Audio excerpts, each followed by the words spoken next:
60 ans après l'indépendance, l'Afrique a besoin d'un deuxième sursaut. Cette pensée du sénateur, l'honorable Matata Ponyo Mapon, l'a inspiré pour interpeller les Africains en général et les Congolais en particulier à travers le thème « Afrique, réveillez-vous ». Ces thèmes étaient développés à la séance académique au Sénat par le sénateur Matata Ponyo Mapon, séance présidée par le premier vice-président Sami Badi Bangantita. C'était pour lui l'occasion de souligner qu'il y a plus d'un demi-siècle, 37 colonies dont la République démocratique du Congo, alors Congo belge, accédaient à l'indépendance politique. Et ce, grâce à l'impulsion des pères et artisans de l'indépendance, à savoir Patrice Emery Lumumba, Kwame Nkrumah, Léopold Sédar Senghor, Philippe Tiramana, Sylvanus Olympio, Félix Houphouët-Boigny, Agostino Neto, pour ne citer que ceux-là. Le sénateur Matata Ponyo s'est par la suite interrogé, 60 ans après la fin de la colonisation, qu'en est-il des rêves des pères de l'indépendance ? 60 ans après, les Africains ont un retard sur les plans économiques, politiques et autres. Il a à cet effet déploré le fait que le peuple africain justifie ces retards par le néocolonialisme sur toutes ses formes et estime que cela n'est pas vrai. Voilà pourquoi il a exhorté les Africains en général et les Congolais en particulier à bâtir de nouvelles bases de progrès économiques à l'instar des pays asiatiques.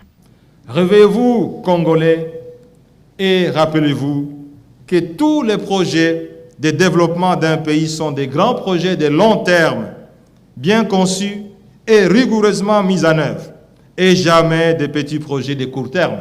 Et qu'à ce titre, la RDC ne se développera jamais si le pays n'arrive pas à aligner des projets d'envergure qui dépassent la limite d'une ou deux générations et qui peuvent continuer à s'exécuter professionnellement quels que soient les changements des gouvernements et des partis politiques. Réveillez-vous, Congolais.